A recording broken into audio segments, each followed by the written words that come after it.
I have told this story only twice in my life. Once to my daughter when she was old enough to ask why she still keeps a chipped clay cup on the highest shelf of her rooms, above the crowns. And once now, to you, because I am old, and because the woman at the center of it never told it herself, and someone should before the last of us who saw it are gone. I am Rin, third of my name, Sath of the High House of Valok. When this happened I was younger than my daughter is now, and prouder and more foolish, though I did not know it. We of the Isari counted ourselves the great physicians of the near stars. Our healers wore silver at the collar and studied for 40 years before they were let near a patient of rank. Our infirmary beneath the high house was a marvel, long halls of pale stone, resonance cradles that could read a heartbeat through 3 walls, infusions distilled from moss that grew only in the shadow of one mountain. Kings from other worlds sent their sick to us. We did not lose the ones who mattered. That was the thing we believed about ourselves, and belief is a kind of blindness. My wife had been dead 2 years. Sina was 5. She had her mother's pale gray eyes and the faint underglow along her cheekbones that our people carry when we are young and healthy, a light like a lamp seen through cupped hands. She was the whole of what I had left, and I loved her the way a man loves the one warm thing in a cold house badly and completely, and without any idea how to keep it. The gray fever came in the autumn. It did not come like other sickness. There was no wound to close, no poison to draw. She simply began one morning to be a little less. The underglow dimmed. She ate less than not at all. She slept, then could not be fully woken. Our healers came at once, all of them, and they were not fools, I want you to understand that. They were the best of a proud and ancient art. They read her in the cradles. They named the fever within the hour. And they told me gravely that they knew exactly what it was, and that they would begin. For 11 days they began. I watched every healer of Valok fail my daughter, one after another, in order of rank. First came the ward physics, who set her in the finest resonance cradle and tuned it to her heart and fed her infusions through a fine glass line at her wrist. For a day her light steadied, and I slept an hour, and then it dimmed again, further than before. The cradle, they said, was holding her body but not her will. They spoke of the will as a thing they could measure and could not touch. Then came the high physic himself, delving, silver to the elbow, who had healed my own father of a lung rot everyone else had given up. He was a great man. I do not say that with any bitterness. It is simply true.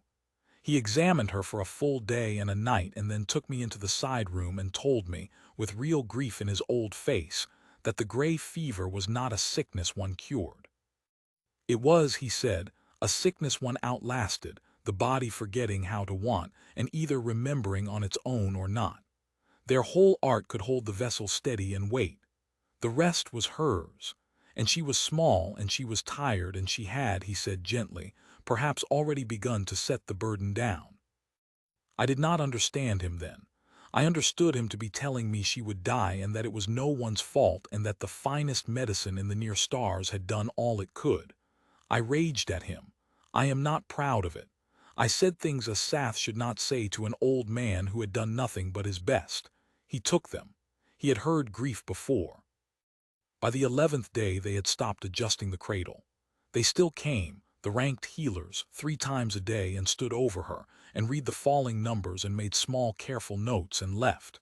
They had entered without any of us saying the word aloud, the part of the art that is not healing but attendance upon a death. They were very good at it. They were dignified and quiet, and they did not lie to me. And they had, in every way that counted, gone. That was when I first saw the human. I had seen her before, I suppose, the way you see furniture. There were a handful of off-world laborers in the deep levels of the infirmary, the ones who mopped the pale stone floors at night, who carried the soiled linen, who scrubbed the cradles between patients, who did the work too low for even our apprentices. Humans, some of them.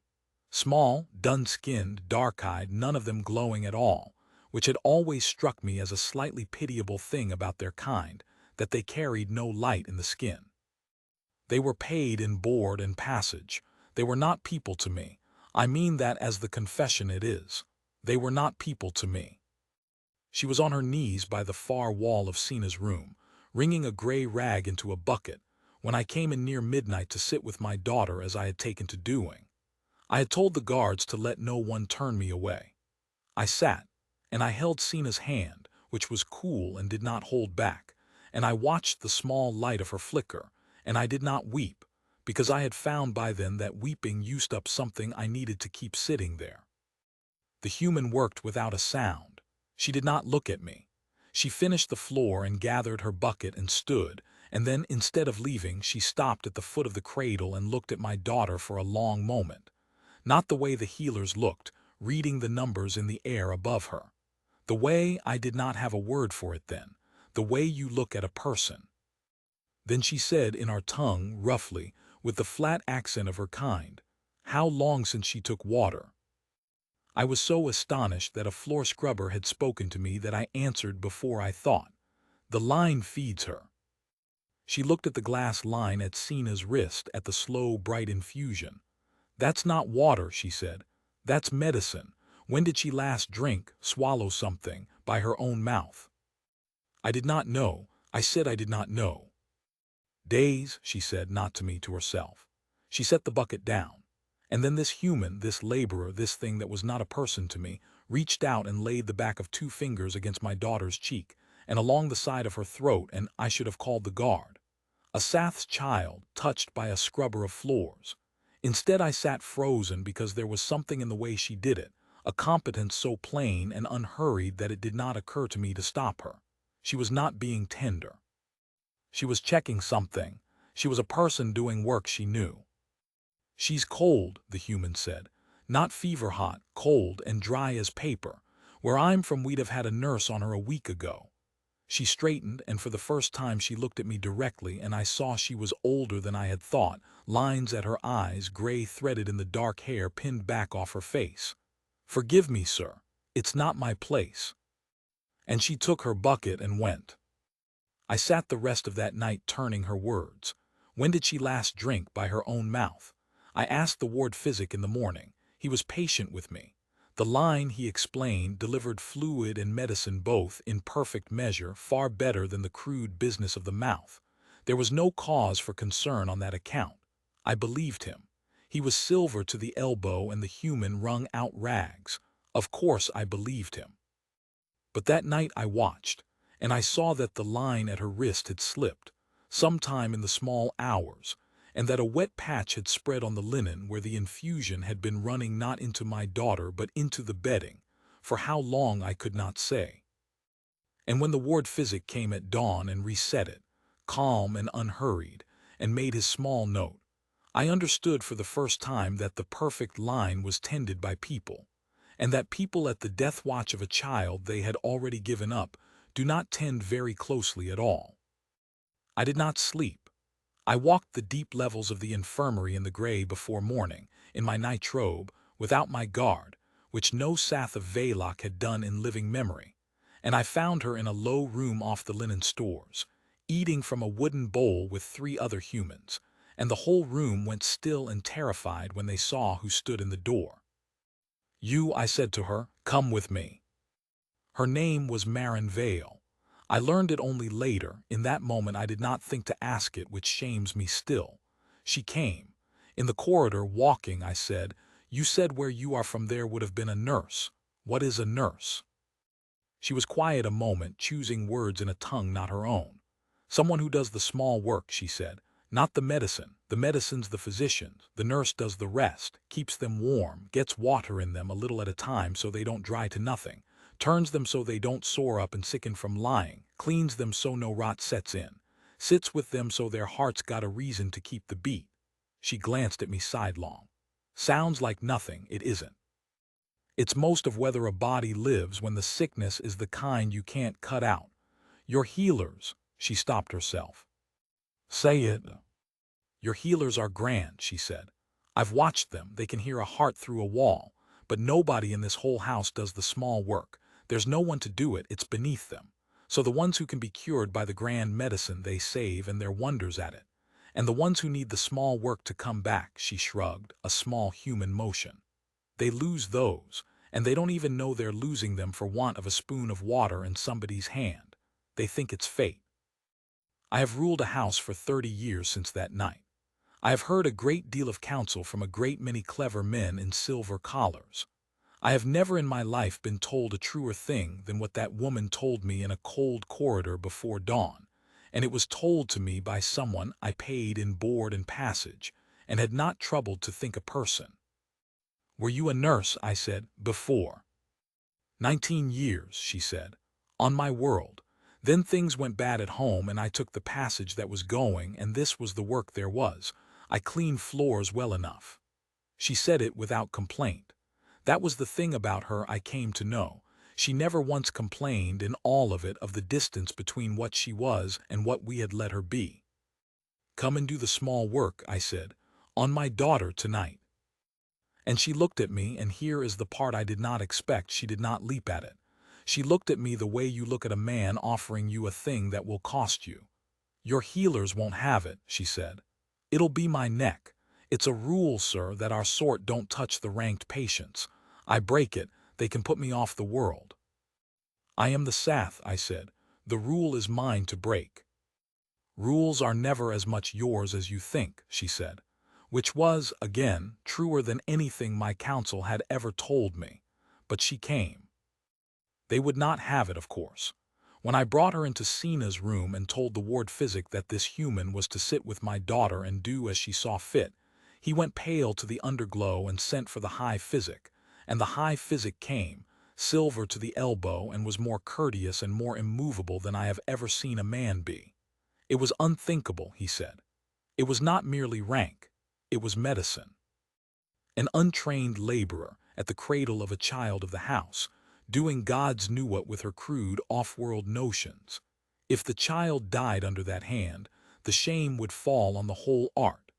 Better she die tended by the finest healers in the near stars than be pawed at by a scrubber. "She is dying tended by the finest healers in the near stars," I said. "You have told me so yourselves." That landed. He had no answer to it, because it was his own word given back to him. So they made a bargain with their pride the way proud men do. The child was lost, they had all agreed it. The death watch was the lowest work. Let the human sit the death watch then, since she seemed to want it, and let it be understood by all that the house's healers had done their whole art and withdrawn, and that whatever the human did or failed to do at the end was the folly of a grieving father and no reflection on the silver collar. They wrote it so. They actually wrote it, that I might not later blame them. And they left the room, all of them, in a slow, dignified file, and did not come back for 4 days, and I have never respected them less than in the moment they walked out, and never understood them better. They were not cruel. They simply could not bear to watch someone do the work they had decided was beneath them, in case it worked. Then it was the human, and me, and my dying daughter and the small work. I want to tell you what the small work was, because I had thought, when I offered it, that I was permitting some mystery of another world. There was no mystery. That was the whole terrible marvel of it. The first thing she did was ask for the line to be taken out of Sina's wrist. I balked. It was the last of the grand medicine, the last silver thread. Marin was patient. The line, she said, was feeding a body that had stopped taking things in properly. Half of it was pooling under the skin and doing harm. Better a little by the mouth that the body could use than a flood it could only drown in. She did not say it as a challenge to the healers.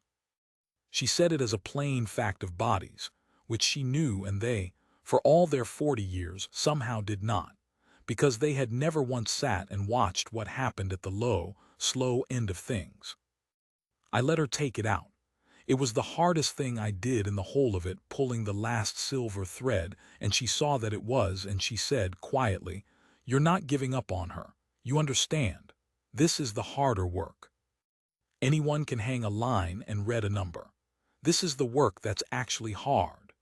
And I have thought since that no one had ever told me the difference between the grand thing and the good thing, until a woman who scrubbed floors said it over my daughter's still body. Then she warmed her. This was the first of it, and it went on all the nights. Warmth. She had me send for stones from the kitchen hearth, wrapped in cloth, and she banked them around Sina's small, cold body, and changed them as they cooled, and pulled the fine house blankets off and sent for the coarse, thick ones the laborers used because they held the heat better. And I, the Sath of Veilach, carried hot stones from the kitchen to my daughter's bed through the nights, because Marin's own hands were full, and there was no one else, and it did not once occur to either of us that this was strange.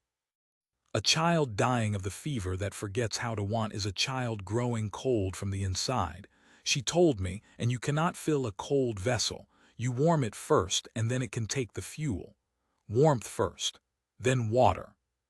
Then the water. This was the endless work, the work of the small hours, the work I will remember when I have forgotten my own name. A spoon. A single wooden spoon, the chipped clay cup beside it. She would tip Sina's head and wet her cracked lips and slide a half-spoon of water, just water. Then later water with a little honey broth she made herself over a burner in the corner. The whole grand infirmary reduced to a laborer's burner and a clay cup past her teeth, and stroke her throat until she swallowed once by reflex, her body remembering the oldest thing a body knows how to do. Then wait. Then again. A half-spoon and a swallow and wait and again. Through the night. Hundreds of times. I counted once near dawn and lost the count past 300, and she was still going, patient as stone, her back surely aching, murmuring low to my unconscious child the whole time, there now and one more, good girl, and one more. I asked her, that first gray dawn, how she did not despair of it. 300 half-spoons and no change I could see. There's change, she said. You just can't read it yet. Her lips aren't cracking now. There's spit in her mouth again. She swallowed the last 4 without me stroking her throat. Her own body did it. You watch the small things. The healers watch the big numbers, and the big numbers move too slow to give you any hope, so they lose hope, so they stop. The small things move faster. The small things are how you keep going through the night. She wet the spoon again. You keep going through the night, sir. That's the whole of it. That's nursing. You just keep going through the night, and you do the small things, and you don't let go, and sometimes, not always, I won't lie to you, not always, but sometimes the body finds the turn while you're holding it because you gave it the time. That's all we do. We buy the body time and we hold on while it decides. She turned my daughter every little while, so the blood would not pool and the skin would not break. She cleaned her, all of it, the low, undignified work, without a flicker of anything but ordinary care, the work the silver collars would have died before doing. She combed the tangles from her hair because, she said, a body knows when it's being tended, even down deep where it's gone. A body that's touched with care keeps a better hold than a body left alone in a fine machine. She talked to her low and steady, hour-on-hour nonsense, mostly, the small talk of her far world, the names of plants that grew where she was born, a song her own mother had sung soft and off-key over a dying Isari child in a stone room 1,000 years' travel from the world that made it. And I sat and carried stones, and learned, at 40 years of age in the rank of Sath, how to hold a spoon. On the second night Sina's underglow, which had been all but out, came up the faintest degree. I did not trust my eyes. I said nothing. Marin said, near dawn, not looking up from the spoon, her lights coming back a little, "You see it too. I didn't want to say till I was sure you saw it as well, so you'd know it wasn't me wanting it." On the third night my daughter swallowed on her own fully, and turned her head toward the sound of Marin's voice, and made a small sound, the first sound in 12 days, and I put my face in my hands and shook, and Marin went on spooning water as if nothing had happened because, she told me after, the worst thing you can do at that moment is stop and weep and stop the work. The turn is not the end.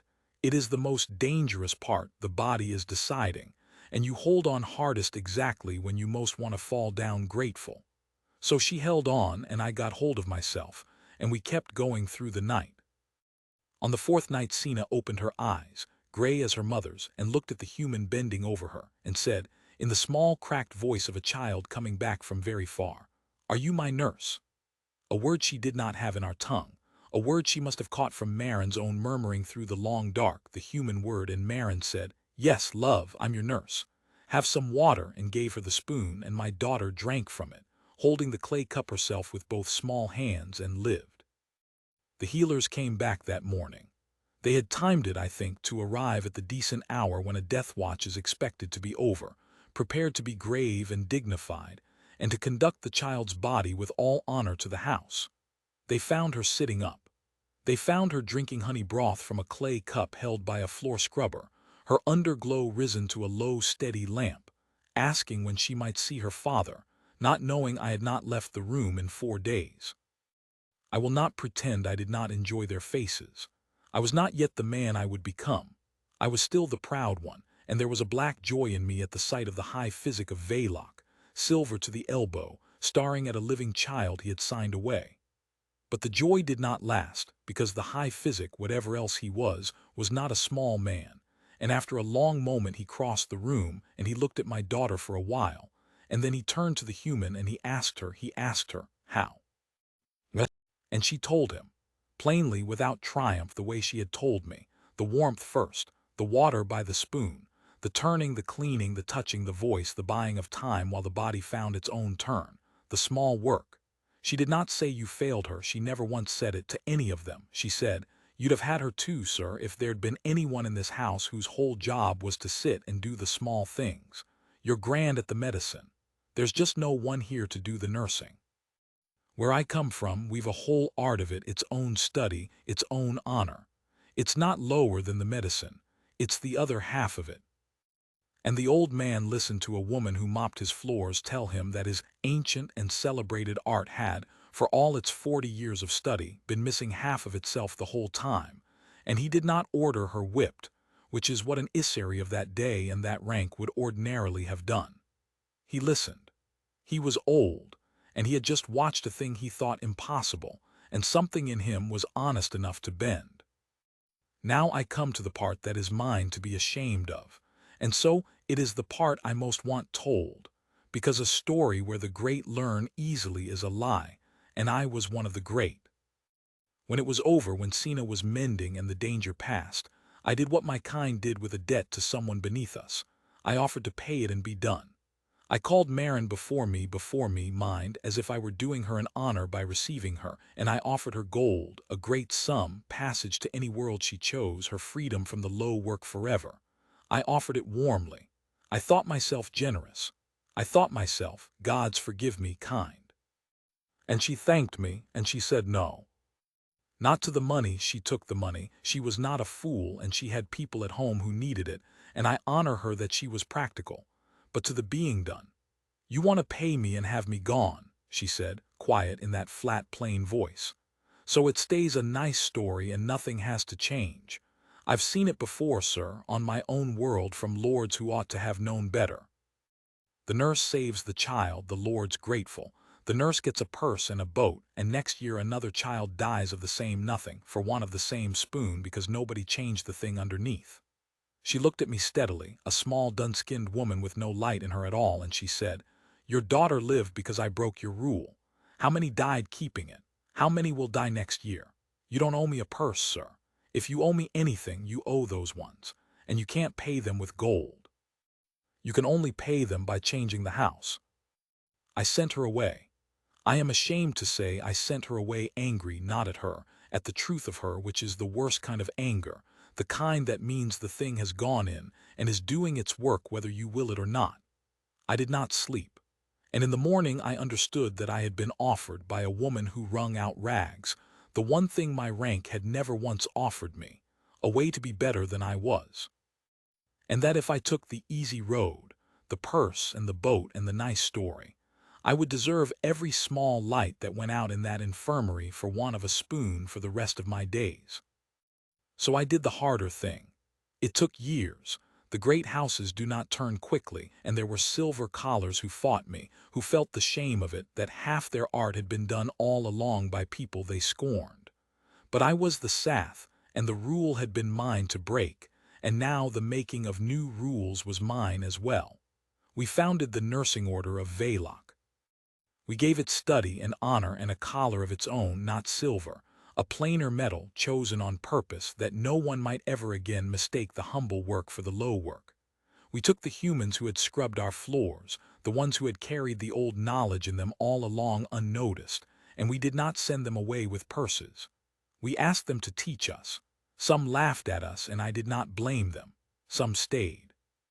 The art of the small work took root in the high house of Veloc and spread from there to courts across the near stars, and I have lived long enough to see children live in 100 houses who would have been quietly written off in my father's day, tended now through the long nights by people in the plain collar, doing the warmth and the water and the turning and the voice, the small work, the good work, the work that is most of whether a body lives. And Marin Vale stayed, not as a servant. I brought her before the full court of Veloc, the same court that had for years walked past her as she knelt with her bucket and never once seen a person there, and I named her.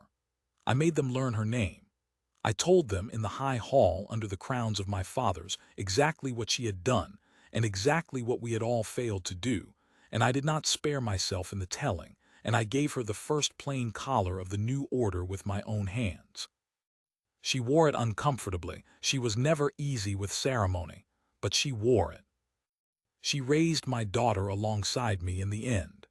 There was no word in our tongue for what she was to Sina, so my daughter used the human one, the one she had first spoken coming back from the dark. Nurse. She said it the way another child would say mother, and Marin let her, and I let her, and it was right. Sina keeps the chipped clay cup on the highest shelf of her rooms to this day, above the crowns, where a stranger would think it the most foolish thing in the house. And it is in fact the most precious, because a stranger does not know that the grandest medicine in the near stars once gave my daughter up for dead, and a spoon and a cup and a pair of ordinary hands gave her back. Marin grew old in the house and died in it in her own bed with the plain collar on the table beside her and Sina holding her hand, doing for her at the end the small work she had taught us, the warmth, the water, the turning, the steady voice through the dark, so that she did not go out alone or cold or untended, which she had once said was the only wrong way for anyone to go. I sat with them. I held the spoon. I had learned how from her long before. People ask me when they hear I built the nursing order, how a Sath of Veloc came to think of such a thing, what learned mind first saw that half our art was missing. They expect the name of a great physician. I tell them the truth, and I watch it land the way the truth landed in me, in a cold corridor before dawn. It was not a great physician.